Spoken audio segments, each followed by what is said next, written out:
Olá a todos, bom dia. Sejam bem-vindos a mais um webinar do ISQ Academy. O meu nome é Joana Santos, alguns de vocês já conhecem e também já falaram comigo. É um gosto contar com a vossa presença hoje em mais um webinar do ISQ Academy. Hoje para refletirmos aqui num tema cada vez mais presente no nosso dia-a-dia, com o avanço digital, com o avanço da inteligência artificial, que nos expõe a muitos mais riscos, muitos deles até ainda desconhecidos. E de facto, atualmente a cibersegurança deixou de ser exclusivamente um tema tecnológico e passou a ser verdadeiramente estratégico e relevante para as organizações. E antes de entrarmos aqui no conteúdo, permitam-me fazer apenas aqui um breve enquadramento. Este webinar integra um conjunto de programas que temos vindo a desenvolver na área digital, com foco na capacitação das organizações para responder aos desafios atuais do mundo digital, da inteligência artificial, da cibersegurança. Temos essencialmente aqui alguns programas muito orientados para estas temáticas. Dou destaque a 3 programas que estão também já no nosso catálogo disponíveis, mas estamos aqui a desenvolver outros. O de cibersegurança no dia-a-dia, com foco no fator humano, para sensibilizar para os riscos mais comuns a que as organizações e todos nós estamos expostos. O curso da ANIS 2 na prática, com um foco muito técnico e operacional e funcional, relativamente aqui às obrigações, impacto e ações para a gestão, e ainda um curso de continuidade de negócio, como manter as operações em situação de calamidade, um curso centrado na gestão da crise e decisão, governance e resiliência. Para além disso, poderão ainda contar com o ISQ e também aqui em parceria com o VCGL para consultoria e outros processos como diagnósticos de maturidade em cibersegurança, preparação para as ISOs, nomeadamente nestas temáticas a 27001 e a 22301 e elaboração de planos de continuidade de negócio também.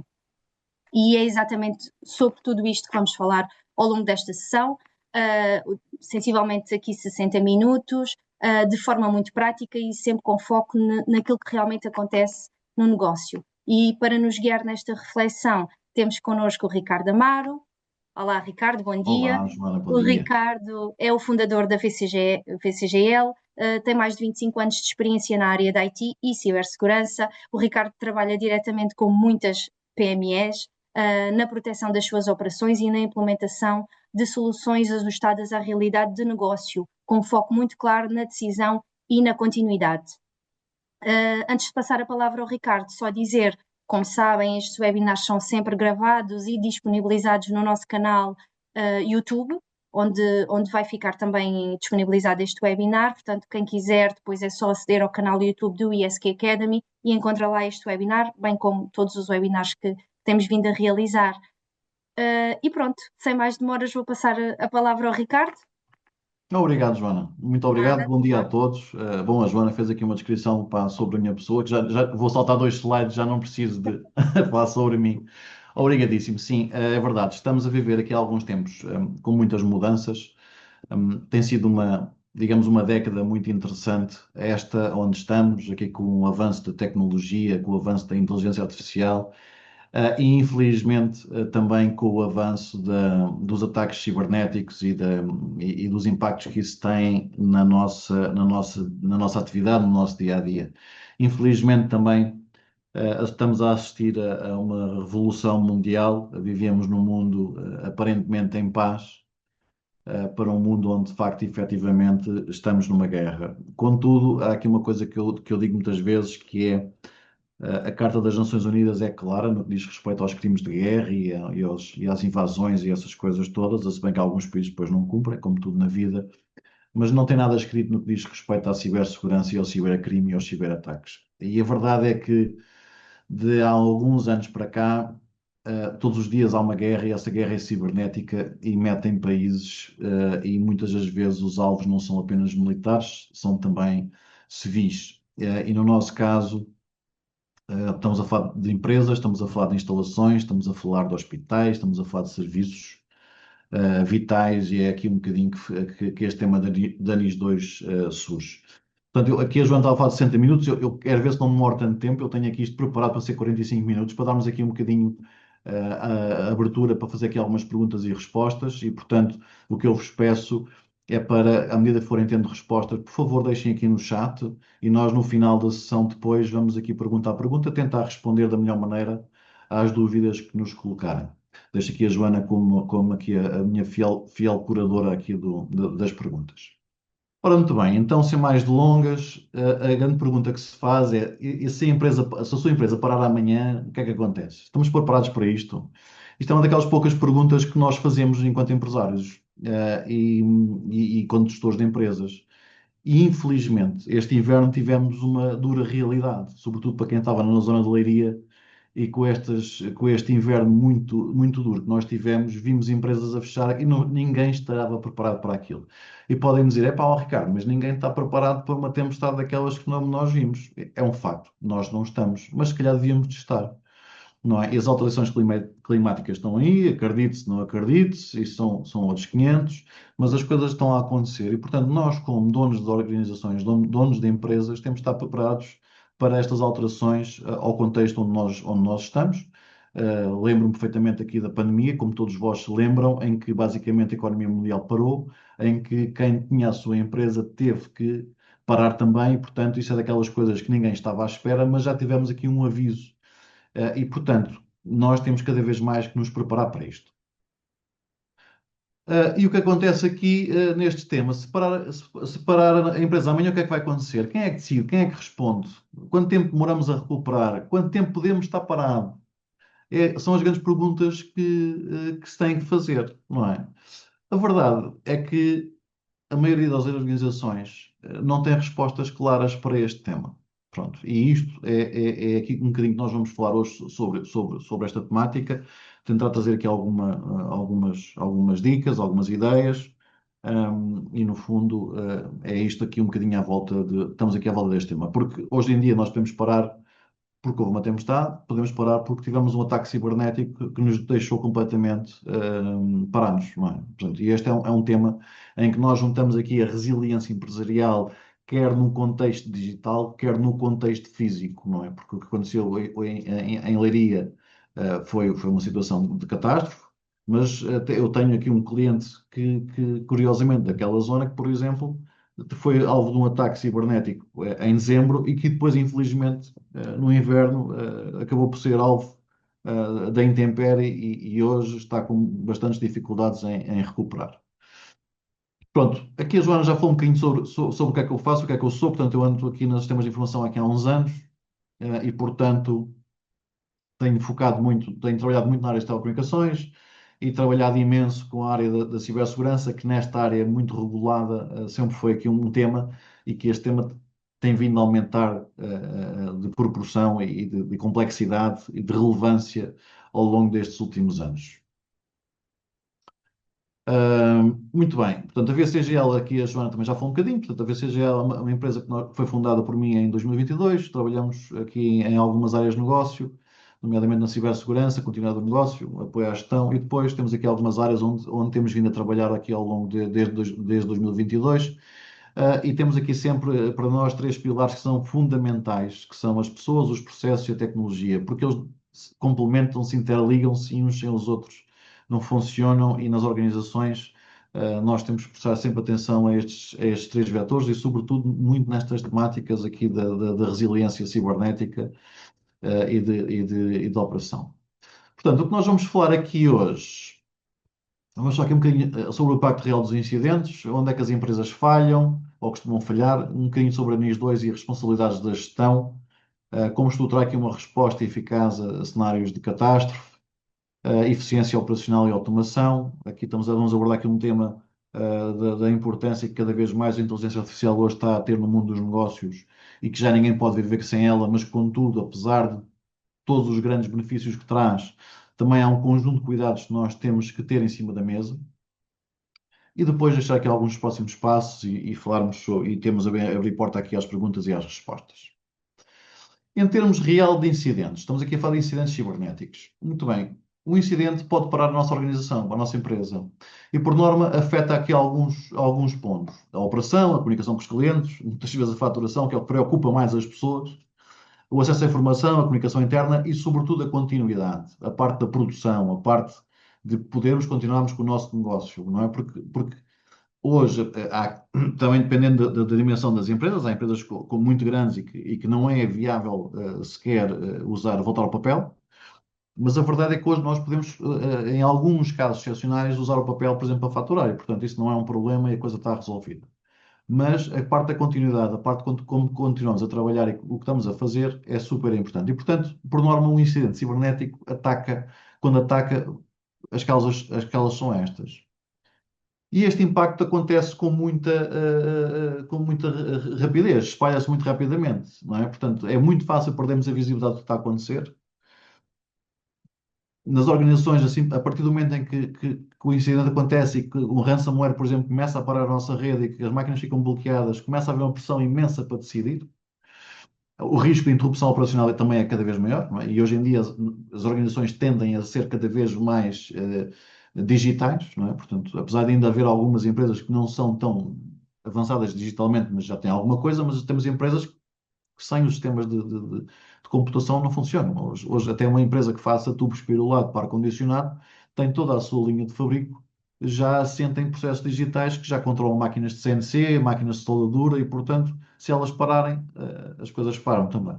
E depois toda a parte do impacto do negócio, não é? Portanto, isto é uma pedada no charco em que as ondas sucedem-se cada vez mais rapidamente umas atrás das outras. E como a Joana disse muito bem, esta parte da cibersegurança já não é só um problema da informática, das pessoas da informática. Vera, a Vera levantou aqui a mão, vou-lhe pedir um favor se deixava aqui a sua pergunta no chat, está bem? Pode ser? A não ser que não me esteja a ouvir. Se não tiver a ouvir ou houver aqui alguma dificuldade técnica, por favor, diga. Portanto, isto não é só um tema da informática, é um tema também que é operacional, é um tema que afeta relações com clientes, na maioria das vezes tem impacto financeiro associado e obriga a gestão a ter que decidir rapidamente. Portanto, estes temas dos ataques cibernéticos são cada vez mais um tema da gestão e da operacionalização. Portanto, onde é que, por norma, as empresas falham? E falham aqui nestes três vetores: processos, tecnologias e pessoas, não é? Exatamente os três vetores que também nos movem na VCGL. Por norma, as pessoas acham que ter ferramentas é estar preparado, mas não é, não é? Porque o que eu tenho visto aqui ao longo dos tempos, e já vi isto em empresas que faturam 50 mil euros ao ano, até empresas que já faturam algumas centenas e mais milhões de euros ao ano, e assisti muito isto ao longo da minha vida profissional, é que as pessoas acham que têm um departamento de informática e, portanto, está tudo resolvido. Tem lá os tipos que andam ali de volta do bit e do byte, está tudo bem. Depois tem as ferramentas, tem os antivírus e, portanto, as firewalls e tal, e aquilo é tudo muito bom e está tudo seguro. Tem backups, tem fornecedores de tecnologia, tem sistemas na cloud e, portanto, acham que isso está preparado. Mas, infelizmente, isso não é preparação, porque muitas das vezes o que nós vemos aqui é que, por norma, acontece imensas vezes as pessoas acham que têm backups, mas depois os backups não funcionam. Quantas vezes é que eu já assisti a isto? Tem um departamento de informática, mas as pessoas estão tão dedicadas a implementar soluções, a manter as soluções que têm, que depois ninguém olha para os logs. Não é? Tem aqui fornecedores de tecnologias de informação, mas o que é que eles estão a fazer? Estão a fornecer software, estão a fornecer máquinas, estão a garantir que os PCs estão todos configurados, que os utilizadores têm acesso, mas depois ninguém olha para um log, ninguém sabe o que é que está acontecendo na firewall, o que é que aconteceu naquela firewall durante a madrugada. Ninguém sabe o que é que aquela máquina está a gerar erros. Quantas vezes é que as pessoas tentaram entrar numa máquina, ou quantas vezes é que as pessoas tentaram entrar num sistema, não é? E na cloud, isto é também cada vez mais verdade, que é nós estamos, por razões de custo, por razões de otimização, por razões de operacionalização, a tirar cada vez mais coisas de data centers físicos e a pô-los na cloud. E até aí está tudo bem. E as pessoas assumem que ter as coisas na cloud significa que elas estão seguras e não estão. Porque da mesma maneira que com uma máquina no data center nós temos que ter cuidado com elas e verificar se houve acesso, se não houve acesso, se alguém está a tentar aceder à informação, se não está.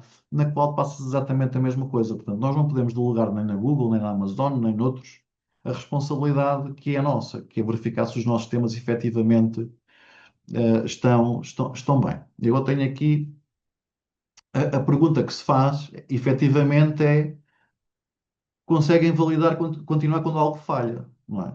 E aquilo que a experiência me tem dito ao longo destes anos é que muitas das vezes não conseguem continuar.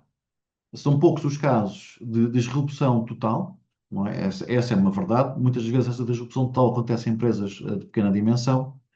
Nas empresas de grande dimensão, as coisas estão mais contidas porque há um conjunto de cuidados que se vai tendo, mas muitas das vezes fica-se com serviços parados, e que impactam também o negócio e o que está a acontecer. E a falha, raramente está numa dimensão apenas, não é? Portanto, o que é que acontece? Quando nós começamos a falar aqui de cibercrime, de ataques informáticos, estas coisas, todos estes vetores, pessoas, tecnologias e processos, de alguma maneira se relacionam, não é? As pessoas, muitas das vezes, e segundo os estudos, 90% dos ransomwares que existem no mercado e que as empresas são alvo de, são postos nas organizações, involuntariamente, por pessoas. Segundo eles, 90% dos casos. Isto significa o quê? Que falta aqui formação, que falta report, que falta capacidade de decisão e de coordenação. Portanto, isto é importante que as pessoas que trabalham connosco estejam capacitadas para fazer. Ou seja, uma pessoa que abre um e-mail tem que estar capacitada para perceber se aquele e-mail tem uma elevada probabilidade de ser um e-mail de phishing ou não. Porque um e-mail de phishing é de facto uma porta de entrada, não é? E portanto as pessoas têm que ter esta decisão. E eu digo-vos, da experiência que tenho no terreno, que, e sobretudo em empresas mais pequenas, em que há uma pessoa que trata de tudo, é a pessoa que faz a contabilidade, faz os pagamentos, faz o processamento salarial, estas são as pessoas-alvo, muitas das vezes, para abrir a porta a ataques informáticos, porque estão tão cheias de trabalho e estão tão pouco alerta para este tema, apesar de ser um tema que é cada vez mais falado e a imprensa, hoje em dia tem isto todos os dias, não é? E, de facto os operadores de comunicações também, agora com as suas campanhas comerciais, também estão a alertar cada vez mais para este tema e, portanto, este tema da cibersegurança é um tema que está cada vez mais no radar das pessoas. Contudo, as pessoas muitas das vezes não sabem identificar se o mail é de phishing ou não. E muitas das vezes organizações também não têm tecnologia que faça uma antecipação prévia desse problema e, portanto, faça uma análise prévia do e-mail e evite passar e-mails com algum potencial de serem phishing às pessoas. Depois, aqui uma parte importantíssima que é o que eu vejo muitas das vezes é que há aqui uma falha de processos. Portanto, nunca ninguém sabe muito bem quem é responsável por fazer o quê, quais são as prioridades, o que é que tem que se fazer, se testa, se já foram feitos testes, se não foram feitos testes. E, portanto, há aqui uma falha também muito grande nesta parte, portanto, que é muitas organizações não têm feito um plano de ação, não têm um conjunto de processos que define coisas básicas, como quem é que instala o quê, de quanto em quanto tempo é que nós fazemos aqui um teste para verificar se estamos aptos ou se não estamos aptos. Não é? É importante criar esta história deste tipo os war games, os jogos de guerra, não é? Em que um dia é o dia em que nós vamos simular que houve aqui de facto um ataque a um sistema qualquer. Vamos experimentar isso, vamos ver o que é que acontece, vamos pôr aqui as pessoas aqui ao teste e vamos de facto ver o resultado disto. Correu bem, correu mal, o que é que correu mal para melhorar, não é? Da mesma maneira que hoje em dia nós nas organizações fazemos os simulacros de incêndio, não é? Em que toda a gente tem que, num determinado dia e tal, lá se combina, e depois manda-se um e-mail toda dizendo, olha, que hoje vai tocar o sino e tal, e temos que descer as escadas toda a gente, isto faz com alguma frequência, também de alguma maneira pouco profissional, não é? Porque se é um simulacro, então tem que ser o mais real possível. Mas na cibersegurança é cada vez mais um caso em que nós temos que efetivamente fazer testes. Testar, garantir que as pessoas sabem o que é que têm que fazer, em que alturas é que têm que fazer, quem é que tem que fazer e como é que se comunica e o que é primeiro, o que é prioritário de arrancar, ok? E só depois, e a tecnologia. E na tecnologia também tem muita coisa que falha, não é? Temos aqui, por exemplo, acessos, e este dos acessos está muito ligado com os processos. Quantas empresas nos processos em que as pessoas se vão embora, os acessos às máquinas continuam abertos? Isto acontece com muito mais frequência do que aquela que nós achamos. Em termos de visibilidade de informação, há pessoas que têm acesso a informação que não deviam ter acesso. Um, Há redes que não estão segregadas e deviam de estar. Há, sobretudo, uma coisa que acontece nas organizações maiores, já não, mas nas pequenas acontece, já não, quer dizer, ainda acontece, mas com menos relevância ou menos vezes. Nas pequenas empresas ainda se está a utilizar software que está desatualizado, não há o cuidado em atualizar os softwares, e muitas das vezes é por aqui que os vírus entram. Uma das outras coisas que acontece também é que, por exemplo, nas empresas maiores e que já preparadas para isto e que já têm algumas, sobretudo empresas reguladas, nomeadamente para NIS 2, já há um cuidado aqui na parte dos equipamentos que se usam e quem é que está a usar que equipamento. Mas nas pequenas, nas empresas de média dimensão e pequenas, ainda se permite, por exemplo, que o utilizador use o seu telefone e se liga à rede corporativa da empresa. Por exemplo. E nós, a verdade é que nós não fazemos ideia o que é que está instalado naquele telemóvel e e onde é que aquele telemóvel andou ou que sites é que visitou, não é? E nós às vezes esquecemos muito que um telemóvel hoje em dia é um computador que faz chamadas, quer dizer, chamadas é aquela parte ainda do extra, portanto. E o que é que acontece? Quando uma destas dimensões falha, a nossa resposta fica muito mais fragilizada, não é? Porque depois instala-se assim sempre momentos um bocadinho caóticos. Uma outra coisa que acontece muitas vezes também é que há uma dependência muito grande de pessoas e sistemas críticos. E o que se passa muitas das vezes, e isto não acontece só nas pequenas, eu já vi acontecer isto em muitas empresas grandes também, é que o conhecimento está centrado em pouquíssimas pessoas. Há uma ou outra pessoa que tem uma visão da arquitetura, há uma ou outra pessoa que conhece aquele sistema de fio a pavio, mas está muito centrado neles. E isso acontece, e se calhar vocês vão dizer que sim a isto, quer dizer, quantas vezes é que nas empresas, às vezes, por uma pessoa sair, não temos ali um conjunto, durante semanas, um conjunto de operações que não estão a correr bem porque era aquela pessoa que fazia, era aquela pessoa que sabia onde é que tinha que ir, não é? E muitas das vezes também já havia acontecer isto. Muitas das vezes há pessoas que não são despedidas, porque é ela que domina aquele tema. Não é? É ela que é, pá, não, ele é que conhece o sistema, ele é que sabe como é que aquilo se faz. E às vezes aquela pessoa está lá e está lá encostada, digamos assim, porque é a única que sabe aquilo e não se consegue arranjar mais ninguém. Não é? Portanto, quando as coisas são assim, ficamos sem alternativas. A operação fica sem alternativas. E quando algo falha, não é?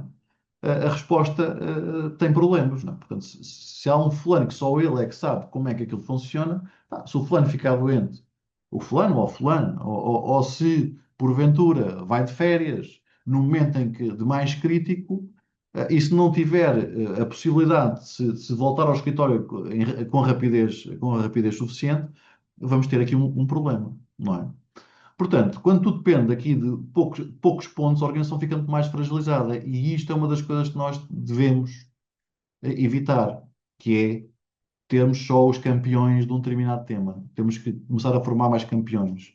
Nem sempre é fácil, é um desafio, eu sei que estamos aqui a falar de pessoas, mas a verdade é que muitas das vezes há aqui um conjunto de temas que também não são assim tão complicados. Pode-se criar uma knowledge base, por exemplo. Eu peço desculpa se uso aqui alguns termos em inglês, mas isto são frutos de muitos anos a trabalhar aqui na área dos sistemas de informação e também a trabalhar fora do país, e peço desculpa por isso. Portanto, se algum tema que vocês não conheçam, digam, estejam à vontade. Portanto, aqui, já aqui uma biblioteca de procedimentos, o que é preciso fazer, como é que se entra, como é que sai, quais são as operações que temos que executar, para que, no caso de haver alguém que não possa, que falhe, que esteja doente, que saiu da empresa, que as coisas continuem a trabalhar, não é? Uma das coisas, por exemplo, que eu vejo nas pequenas empresas é o quê? Está tudo muito entregue a fornecedores externos. O ERP está entregue a um fornecedor, as máquinas depois estão entregues a outro, ou às vezes a ambos, e depois ninguém sabe muito bem o que é preciso instalar primeiro. Portanto, e instala-se o caos. E em momentos em que é preciso clareza, o caos instala-se e tudo se complica. Pronto. Isto vai abrir aqui um bocadinho o tema, porque estes temas estão todos muito interligados. Estamos a falar de níveis diferentes de organizações. E todas estas temáticas entram aqui neste tema que é a NIS 2 e a responsabilidade da gestão. Por certo, alguns de vós já ouviram falar nesta temática, eu não vi a lista de todas as empresas que estão aqui, mas de certeza que há empresas que estão debaixo deste chapéu da NIS 2. Portanto, a NIS 2 é uma norma europeia a que os Estados-membros tiveram que aderir e, portanto, nós aderimos em outubro de 2000 ali na altura de 2024, mas depois, como houve a queda do governo, ela não foi transcrita para a lei e a NIS 2 foi transcrita para a lei portuguesa no final em dezembro de 2025 e criou aqui o Decreto-Lei 125 de 2025 que rege e que transporta para a lei portuguesa este tema da NIS 2. E a NIS 2 é o quê? É um conjunto de regras de cibersegurança e resiliência que têm que ser adotadas por um conjunto de empresas. Não são todas as empresas. Eu já tenho visto em muita coisa e tenho ouvido falar aí muita gente, e a verdade é que a NIS 2 não se aplica a todas as empresas. Portanto, aplica-se apenas a empresas que trabalham em setores críticos e prioritários e empresas consideradas de média dimensão e de dimensão grande. Podem, contudo, obrigar a que empresas mais pequenas tenham que estar dentro de um conjunto de boas práticas normativas e de compliance e estou a faltar aqui o termo em português, de conformidade. Porquê? Porque as empresas que estão dentro deste chapéu de chuva NIS 2 têm que ter toda a parte de gestão de fornecedores controlada portanto, isso pode obrigar a que depois quem seja fornecedor de uma empresa deste tipo também tenha que ter um conjunto de processos acreditados e a funcionar. Para quê? Porque têm que dar a garantia a essa empresa que pode servir outras empresas, porventura, que de facto todos estes temas da cibersegurança estão endereçados, estão tratados e estão em prática na organização. Porque eu não sei se vocês acompanham estes temas, não, alguns de vós eventualmente sim. A Qantas, por exemplo, aquela empresa de aviação australiana, o ano passado teve uma fuga de informação em que acho que foram 46 milhões, 40 milhões mais ou menos de contas de clientes divulgadas na Dark Web. E o ataque não foi feito diretamente a eles. Foi feito a quem? Foi feito à empresa que tratava da parte de processamento de recursos humanos. Portanto, através dessa empresa, eles conseguiram entrar nos sistemas da Qantas e por esta empresa pública. Pronto. E daí surge esta temática, que é a parte da temática da gestão de fornecedores. Portanto, e aí isso obriga aqui que uma empresa mais pequena, se porventura for fornecedor de uma empresa que seja NIS 2 ou de uma empresa que, de alguma maneira, forneça uma empresa maior, que seja NIS 2, pode obrigar a isso. Isto não é só uma obrigatoriedade da NIS 2, ok? Hoje em dia, por exemplo, empresas que já trabalham no mercado, que têm clientes grandes no mercado europeu, já há esta preocupação, não é? Portanto, a preocupação de controlar toda a cadeia de fornecimento e garantir que estamos, de facto, a seguir um conjunto de boas práticas. Não só de cibersegurança, mas também, e este tema também está cada vez mais a vir ao de cima, toda a parte de resiliência e toda a parte de continuidade do negócio. Portanto, estamos aqui a falar de uma ISO 27001, de uma ISO 22301, ok? E a NIS 2 é um chapéu em que mete aqui debaixo um conjunto de normas e processos muito ligadas com esta temática. Pronto. Então, a NIS 2 chega à gestão e, portanto, isto é um tema. A União Europeia, com isto, quis trazer um bocadinho a responsabilidade desta temática para a gestão.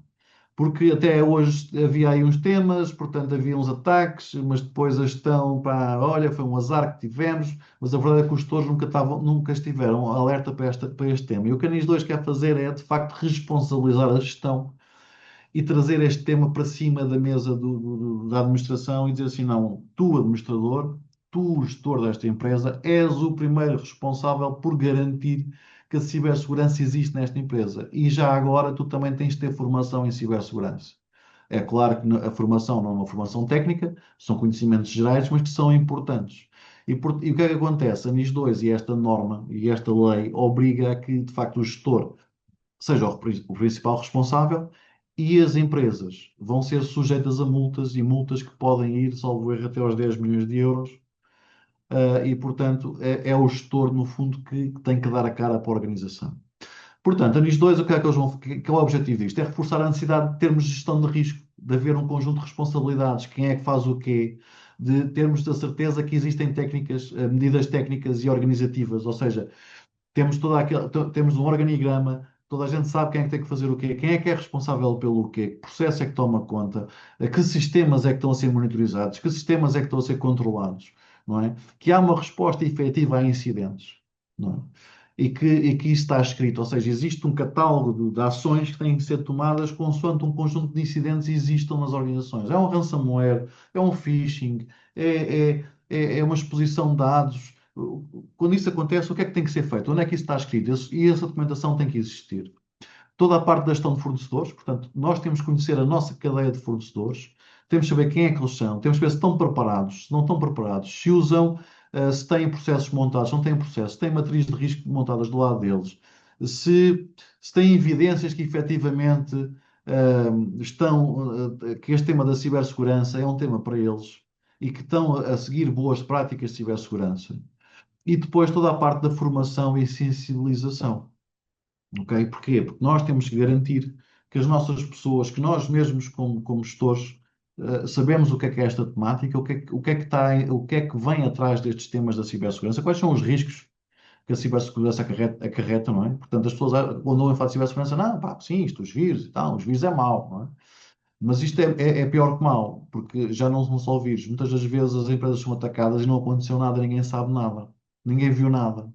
Passado uns meses, os dados dos nossos clientes estão à venda na Dark Web. E não aconteceu nada, ninguém viu nada na organização, porque não houve nada visível. Ok? Depende dos atacantes. E cada vez há mais atacantes. E uma das coisas fantásticas que a inteligência artificial nos trouxe, não é? Por exemplo, que é, de facto, hoje em dia nós temos no nosso computador ali quase um assistente privado, um ou vários, a fazer coisas. A verdade é que a inteligência artificial também, de alguma maneira, veio potenciar o cibercrime. Não é? Enquanto, não sei se vocês se lembram que há uns anos havia lá o príncipe da Nigéria, havia aquela senhora que estava com uma doença terminal e que fez uma doação e que nós estávamos na lista e tal. Todos esses temas eram fáceis de detectar.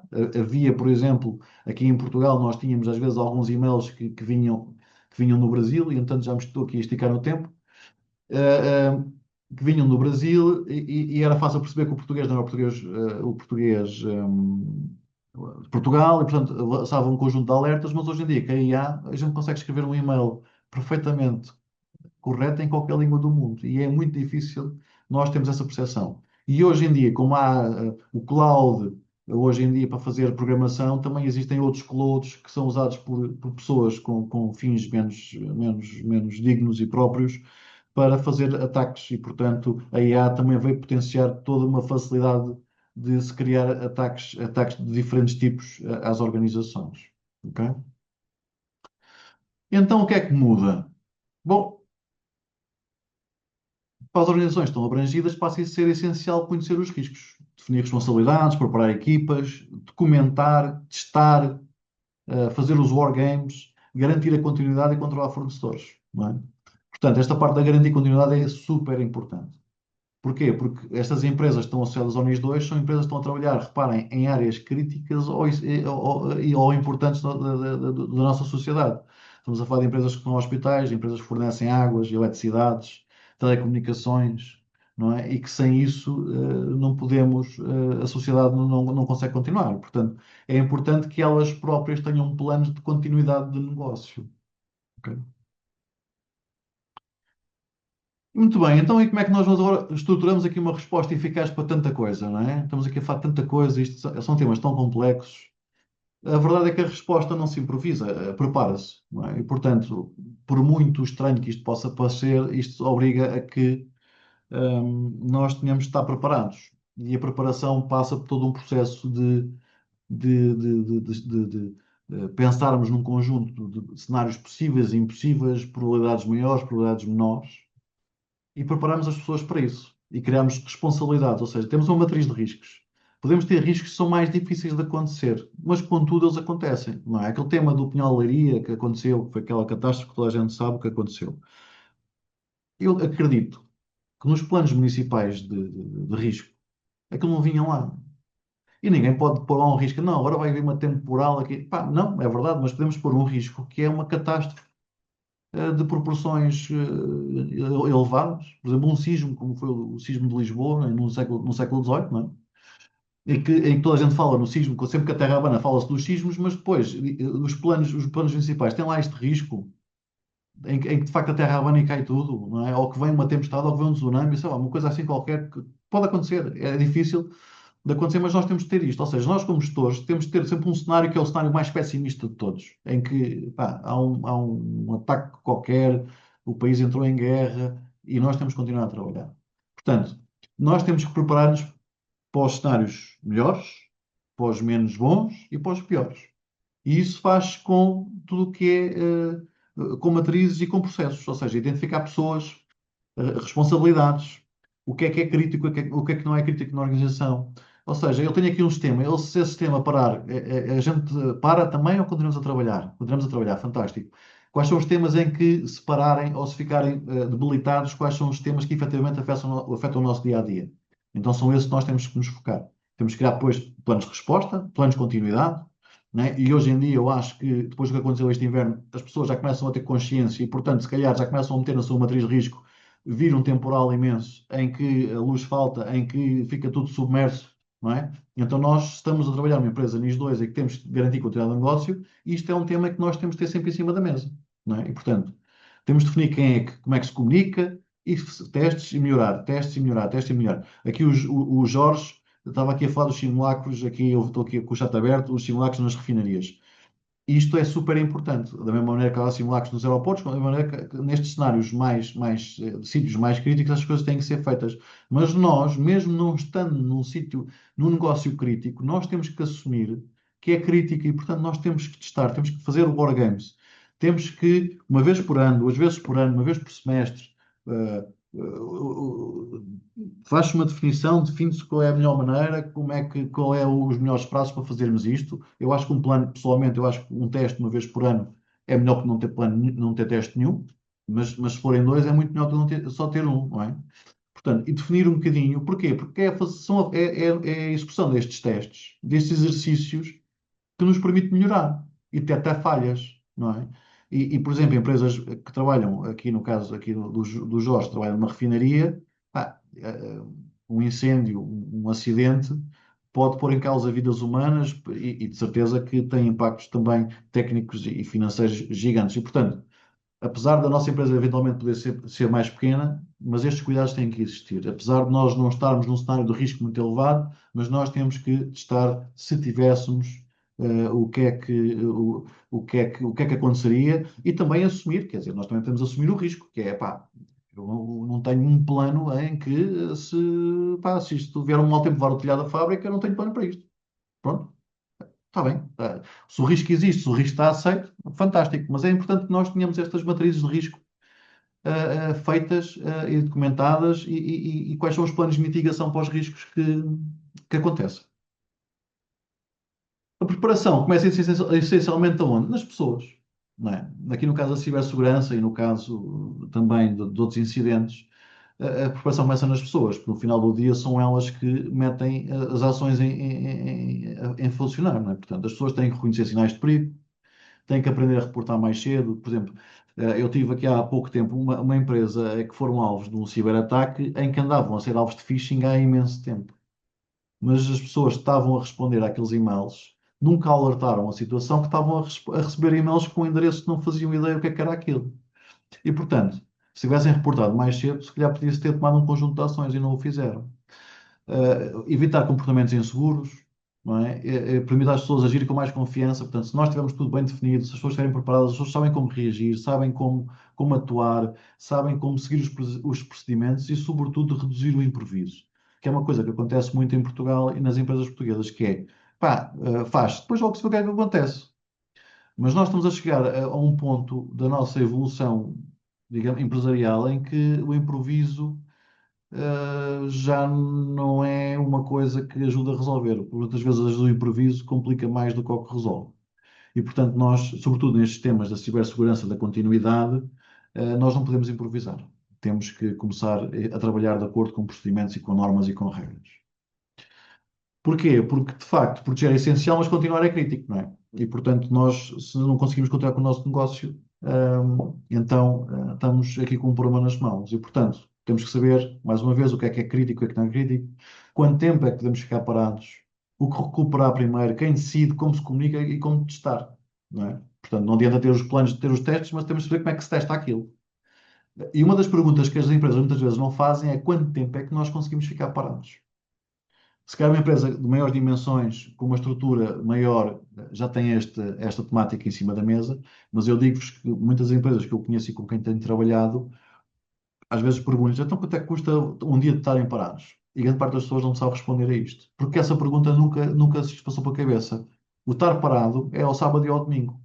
Pronto, algumas empresas não trabalham, não têm atividades nesses dias, não é? Mas muitas empresas que têm jornada contínua, muitas delas nunca pensaram quanto é que custa estar parado.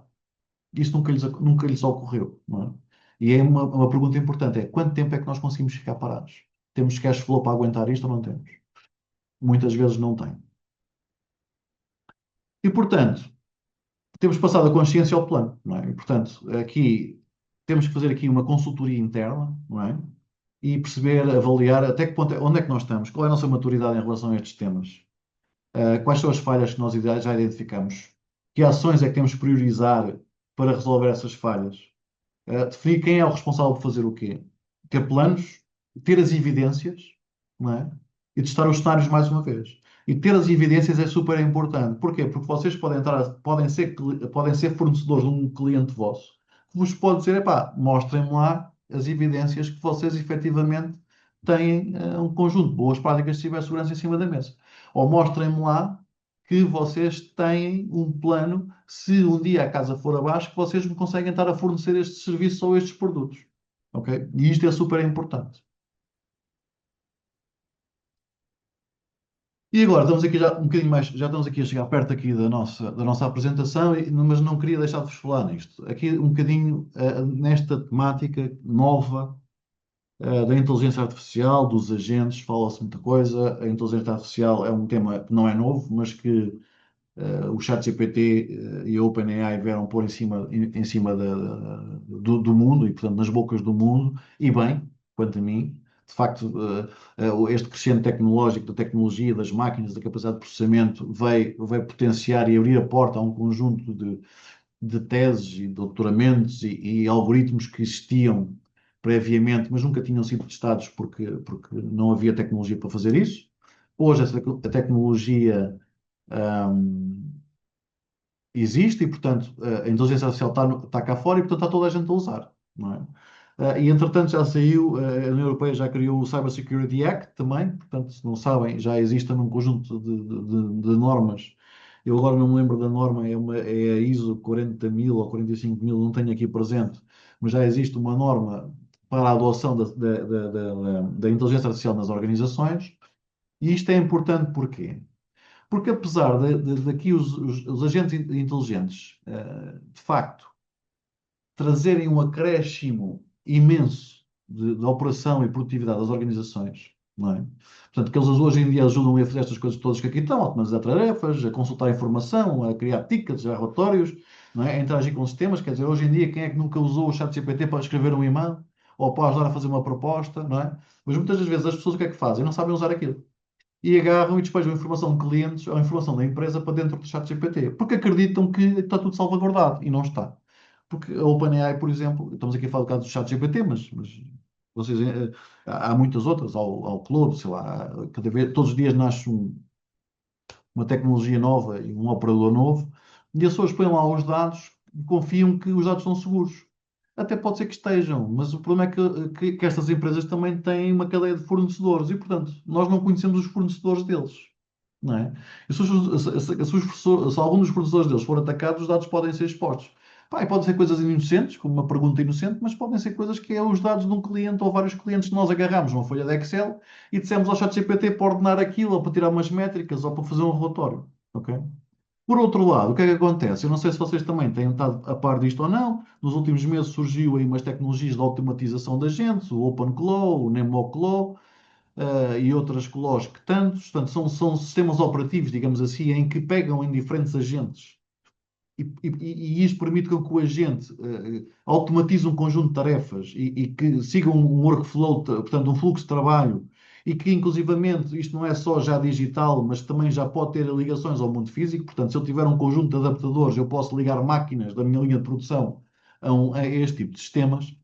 Mas estes, nós temos que os tratar, apesar disto ser fantástico de facto melhorar imenso os processos e aumentar a produtividade e, e- e- e ser um mundo novo, fantástico, na minha opinião, como é óbvio, muito interessante e que, de facto, sobretudo para empresas com problemas de mão de obra, nesta área das tecnologias, e eu acho que isto vai resolver alguns temas. Eu não estou a dizer que a ideia disto é substituir as pessoas, nada disso. Eu acho que é interessante amplificar e complementar as pessoas, não é?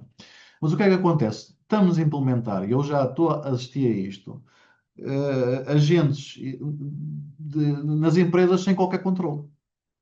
Eu já assisti a empresas a porem, a criarem agentes que vão ler as mailboxes, não é? Vão ver se há faturas dos fornecedores e vão entrar no ERP. Vão ver se há encomendas e vão registar no ERP.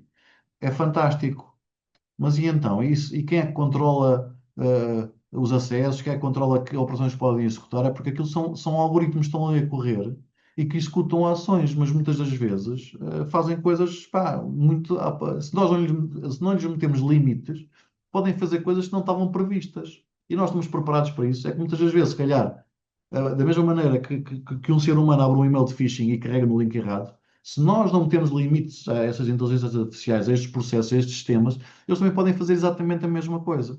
Se eu der acesso ao meu ERP, eventualmente, se calhar, ele pode estar a meter informação que está inconsistente, ou se calhar pode apagar registros que eu não quero que ele apague.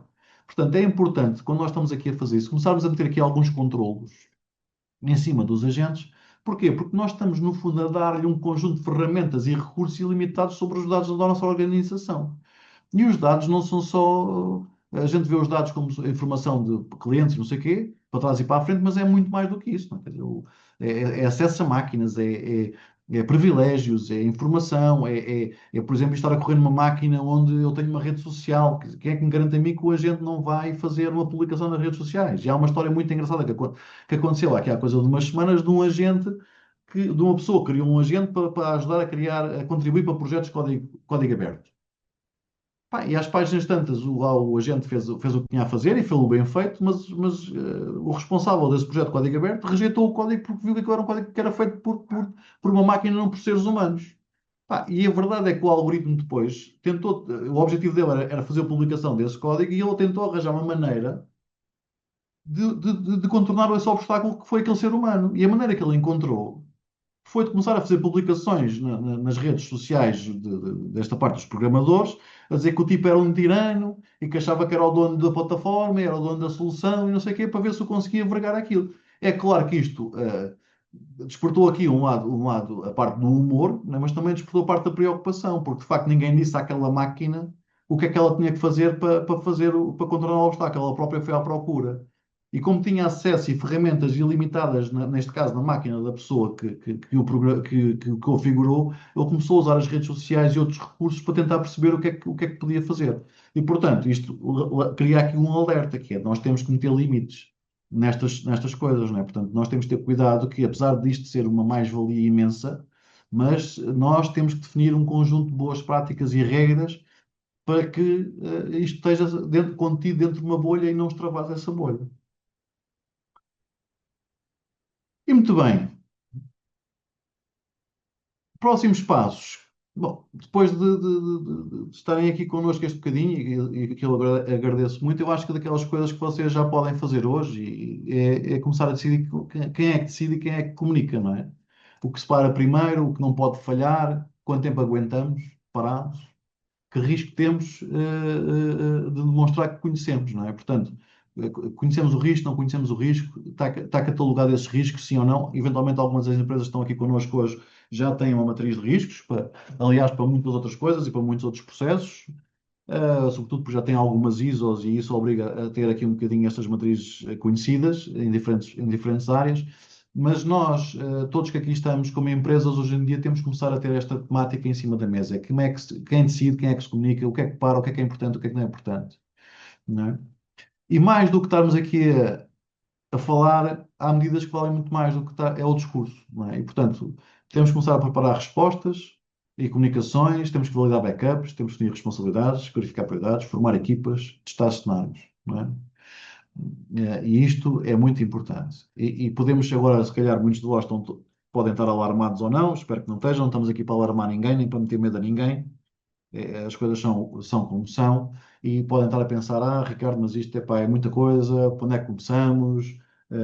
Pá, nós não conseguimos fazer tudo, somos pequenos, o orçamento é limitado, o orçamento para este ano nem sequer contemplava esta parte da cibersegurança nem destas coisas, como é que nós fazemos? Pá, a minha opinião é como em tudo na vida, temos que fazer um passo de cada vez, não é? E nestes temas não vale a pena começarmos com grandes coisas a querer fazer muita coisa. Eu acho que temos que começar com aquilo que eu digo que é sem gigantismos e começar a resolver o que é importante. Ou seja, temos que começar a perceber o que é que mais os expõe, onde é que estamos mais debilitados. E começamos por aí, não é? Começamos por aí, criamos um plano, trabalhamos com método, com disciplina, com prioridades, criar aqui, ter aqui a continuidade no esforço, ou seja, lá porque fizemos agora qualquer coisa não significa que pare, vamos criar aqui um plano de trabalho, vamos ver o que é que precisamos de fazer e vamos criar aqui um plano de trabalho aqui ao longo dos vários meses, ao longo dos vários anos e vamos tentando resolver problemas que são mais urgentes, mais críticos e vamos começando baby steps, vamos dando passinho a passinho a passinho a passinho. É lógico que com isto, o nosso nível de exposição é grande, mas a verdade é que cada passo que nós damos na resolução e na evolução, essa exposição vai diminuindo cada vez mais, não é? Pronto.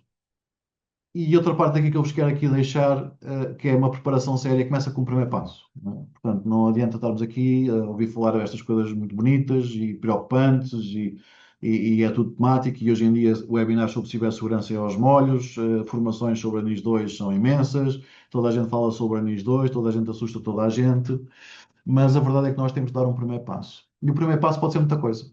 Pode ser formar pessoas, pode fazermos aqui um conjunto de workshops executivos internos, para nos alertar aqui para o tema.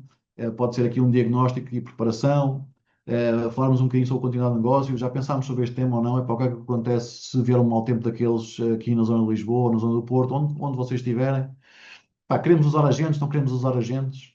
Isto faz sentido para nós, não faz sentido para nós. E, portanto, é de criar aqui um primeiro passo para isto tudo. Onde é que nós queremos começar? O que é que nos dói mais? Vamos fazer um plano, vamos começar, vamos dar o primeiro passo, vamos em frente, e o caminho, como se diz, faz caminhando, não é? E para caminhar temos de dar sempre o primeiro passo, e esse passo é importante, sobretudo nos temas que falámos aqui e nos dias em que nós estamos e em que nós vivemos.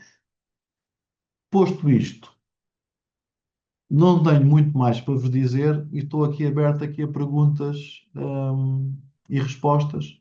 Entretanto, olhando aqui para as nossas conversas, aqui o Jorge tinha falado aqui sobre as refinarias e simulacros, sim, acontece. Portanto, estamos a falar de instalações críticas, as refinarias, os aeroportos, os portos, já têm um conjunto de ações. A nível empresarial já se faz ali uma vez por ano, pelo menos, se bem me lembro, faz-se ali o simulacro de incêndio, mas isso funciona mais ou menos como manda-se o e-mail a toda a gente a dizer que amanhã vai haver simulacro, 90% das pessoas já não vão trabalhar nesse dia, ou ficam a trabalhar de casa, depois aquilo é sempre perto da hora do almoço, quando aquilo acontece, mais metade daquelas pessoas já não vêm a seguir ao almoço, enfim, é sempre esta história.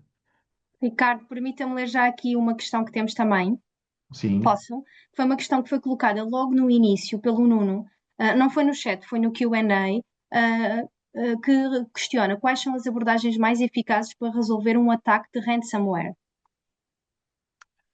A melhor maneira de resolver um ataque ransomware é evitando que ele aconteça. Depois Pronto, dele acontecer. essa é a grande verdade. Porque quando um ataque de ransomware acontece, se nós não estivermos preparados para ele, só há duas hipóteses. E aquele cliente que eu falei em Leiria, aconteceu isso. Não vou aqui dizer nomes, mas basicamente estamos aqui a falar de uma empresa que já fatura aqui algumas dezenas de milhões, que já trabalha com o mesmo operador, com os mesmos fornecedores de tecnologia há mais de 20 anos, e eu fui lá apresentar-lhe aqui os serviços da VCGL e tal, e não sei o quê. E falar-lhe, então, pá, não quero, vamos fazer uma auditoria. Ah, pá, ó, Ricardo, uma auditoria, eu trabalho com estas pessoas há 20 anos. Vocês já viram, vou fazer uma auditoria, até parece que nós não confiamos uns nos outros. Pronto, está tudo bem. No dia 23 de dezembro, ligou-me a perguntar se eu ainda fazia coisas na área da cibersegurança. Então tinham sido atacados, tiveram um ransomware. E o que é que aconteceu? Os backups do ERP deles estavam dentro do servidor do ERP. E as ransomwares, são muito inteligentes e eles detectam um conjunto de ficheiros que encriptam. Portanto, o ransomware, na grande das vezes, a informação é toda encriptada e depois tem uma chave de desencriptação e é essa chave que nós temos que usar para desencriptar aquilo. Às vezes, se forem grupos criminosos que estejam a começar, usam alguns ransomwares já são conhecidos e, portanto, fáceis de desencriptar. Aqueles mais complicados, há duas hipóteses. É ou pagamos ou não pagamos. Se nós estivermos preparados, melhor é não pagar, não é? Porque não temos a garantia, depois de pagar, se não voltam a fazer a mesma coisa. Porque aquilo, vamos lá ver uma coisa, aquilo não é agente de respeito, não é? De certeza, porque senão não nos tinham feito uma coisa destas. Portanto, o meu conselho é sempre a preparação. Vamos jogar na antecipação, vamos jogar na preparação. E a preparação faz como? Faz com planos de backup, faz com as pessoas a perceberem, grande parte dos ransomwares entram por campanhas de phishing, portanto, entram por e-mails que abrem a porta depois a uma instalação ou a uma consulta de um link qualquer que por detrás está a fazer um conjunto de ações e que as pessoas não se apercebem disso. E, portanto, vamos preparar-nos para que não aconteça. Ou seja, vamos formar as pessoas, vamos ter um plano de contingência, vamos perceber quem é que tem que fazer o que em determinado momento, vamos ter os backups testados. É importante, os backups têm que estar todos testados. Muitas vezes as pessoas fazem um backup e dizem, backup, não, isto está tudo bem, não, e funciona. Depois, quando se vai fazer a instalação, aquilo não funciona. Portanto, temos os backups testados, temos os backups guardados, preferência, um dos sítios fora da organização, pode ser na cloud, pode ser num cofre que eles agora chamam os data diodes, portanto são umas máquinas que se metem nos data centers e que só dá para fazer uma operação num sentido, não dá para fazer nos dois, e quando se quer mudar para a leitura temos que ir lá mudar literalmente o botão para que aquilo escreva de outra maneira.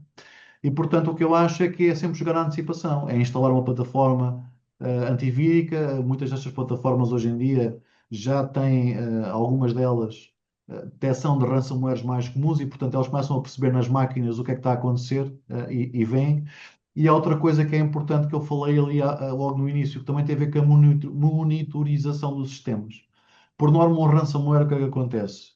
Acontece que antes de haver, de facto, o bloqueio dos ficheiros, há uma há um envio dessa. Estão a faltar extra. Como é que é? Que tem, nomes, tem assim um nome que agora não está em português, que está-me a gostar de dizer. Mas o que é que eles agarram? Esses sistemas agarram e começam a mandar os dados das máquinas que vão bloquear para fora da organização, para um outro sítio.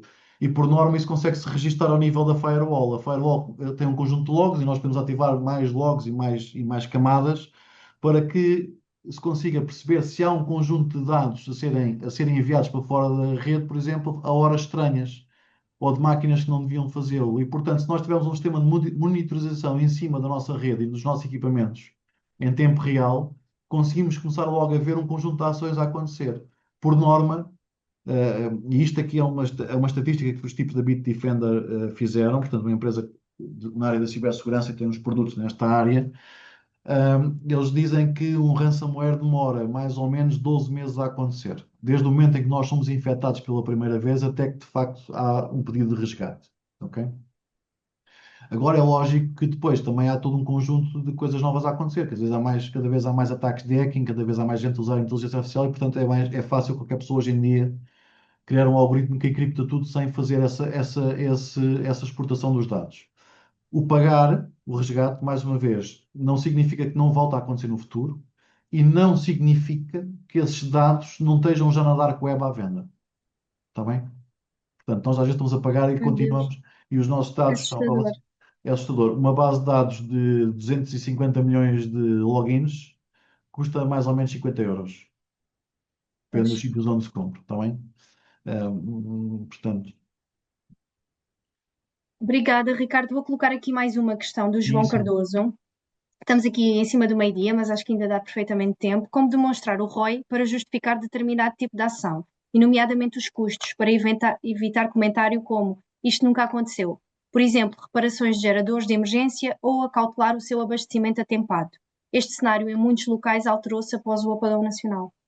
Certo, este é o tema do ROI. Este é um tema que a NIS 2 vai tentar de alguma maneira debelar, porque este tema cria-se sempre.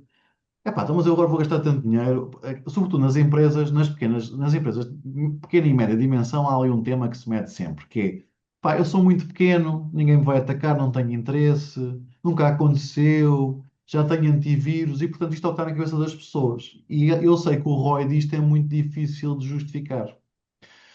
Mas quando acontece, justifica-se rapidamente, não é? E aqui o exemplo que o João dá, e é verdade, quer dizer, nós, os geradores de emergência nos hospitais, nós assistimos no apagão, não é? Todos os hospitais, a gente sabe que têm geradores de emergência, mas nunca ninguém estava preparado para que aquilo tivesse apagado mais do que meia hora, não é? Portanto, às tantas começámos a assistir a uma falha de combustível nos geradores e assistimos aí a um estado de pânico generalizado com a polícia, e o exército e os bombeiros a ajudarem no processo de reabastecimento destes geradores. Eu sei que é muito difícil demonstrar o ROI, mas uma das maneiras que se pode fazer é fazer um exercício, por exemplo, é simular um wargame, que é sem nada. Hoje em dia, uma pessoa chega ali e cria diz assim: olha, hoje vamos fazer aqui um teste na organização. Fomos atacados. Aconteceu isto. Agora vamos tentar ver o que é que acontece. E rapidamente vamos começar a perceber que há ali coisas que estão a falhar. E essas coisas que nós temos que melhorar. Mais uma vez, isto tem um bocadinho ligado com aquilo que não vamos fazer tudo ao mesmo tempo. Se nós formos fazer tudo ao mesmo tempo, não há ROI, o ROI é impossível, não é? Portanto, tiramos um voo para cima da mesa, a administração vai logo dizer vocês estão loucos, esqueçam, ninguém vai pagar esse dinheiro todo. Mas se nós identificarmos, não é? Se nós fizermos ali uma consultoria interna, se nós fizermos um wargame, um jogo interno, um teste interno e percebemos assim, olha, fizemos isto, detectámos estas falhas, detectámos estas inconformidades, detectámos que há aqui um conjunto de pontos que são mais frágeis. Pá, então o que é que nós temos que fazer para resolver estes pontos? Quanto é que custa resolver isto? O que é que temos que fazer? Temos que comprar alguma coisa? Parem, isto na cibersegurança, muitas das vezes não temos que comprar nada. Não é por termos mais coisas que vamos ficar melhor servidos. Se calhar, se tivermos as nossas pessoas alerta para o problema do phishing e dos e-mails e não sei o quê, já ajuda imenso. Por exemplo, a firewall, as pessoas, uma firewall, temos de ter uma firewall. Pá, a firewall reduz a probabilidade de intrusão em 30%. Hum. O fator humano é muito mais importante, não é? O fator humano é A super preparação das importante. pessoas. Exatamente. Porquê? Um ataque técnico feito por uma firewall em que eu vou aos portos das máquinas, isso é muito complicado e nem toda a gente sabe fazer. Mesmo os cibercriminosos que aí andam, muitos deles não sabem fazer isto. É muito mais fácil eu dizer a alguém: olha, está aqui um e-mail com os gatinhos e com os passarinhos e com as pessoas doentes, coitadinhas. Carrega lá aqui no link e as pessoas. Porque o fator humano é aquela parte em que nós não controlamos, a parte da emoção, não é? É isso que faz as pessoas clicarem no mail, o sentido de urgência, não é? É isso que faz com que as pessoas carreguem naquele malvado botão, abram um determinado fecheiro. Por exemplo, uma coisa simples. E eu já assisti a isto em mais de 99% das empresas onde eu vou e que usam o software do Windows. Ninguém tem configurado uma coisa tão simples no Windows Explorer que é mostrar as extensões dos fecheiros. Isso está sempre desabilitado. O que é que isso faz? Faz quando eu recebo um e-mail a dizer fatura.pdf, eu clico e abre. Porque muitas vezes as pessoas veem a fatura.pdf, aquilo não tem lá nenhum boneco do Wiccan associado à aplicação do Adobe Acrobat Reader, mas abrem na mesma. Mas como tem aquela coisinha desabilitada, aquilo não mostra que é um ponto .exe, por exemplo. Temos, E eu não estou temos a abrir de PDF assistir nenhum. às formações. Temos de ir assistir às formações e perceber na prática o que é que pode ser feito. Repara, estás a ver, Joana? É uma coisinha tão É, simples como um pisco sim. no Windows Explorer, não é? E de Sim. facto, isto é um mundo e há mesmo muita coisa que nós precisamos ainda de aprender e de estar constantemente a acompanhar, porque de facto isto está a evoluir de forma mesmo muito rápida. Temos mesmo de terminar. Ricardo, agradecer-lhe muitíssimo Obrigado. a sua intervenção, mesmo Obrigado, de uma eu. forma muito prática e uma linguagem muito acessível a toda a gente que não somos técnicos nesta área, alguns de nós. Por isso, agradecer também a todos os nossos participantes, relembrar que aqueles programas que eu falei no início, eu até já deixei aqui no chat, estão com 10% de desconto a todas as pessoas que estiveram aqui connosco hoje e que assistiram a este webinar. Se fizerem inscrição nestes cursos até o dia 21 de maio, têm 10% de inscrição nestas formações e consultem o nosso catálogo. Nós estamos sempre, inclusivamente este curso de inteligência artificial, OpenClaw, os agentes virtuais, é uma formação que nós também vamos ter para breve, também já consta no nosso catálogo. Por favor, sigam-nos nas redes. Obrigadíssima a todos. Um bom dia e um bom Bom trabalho. dia.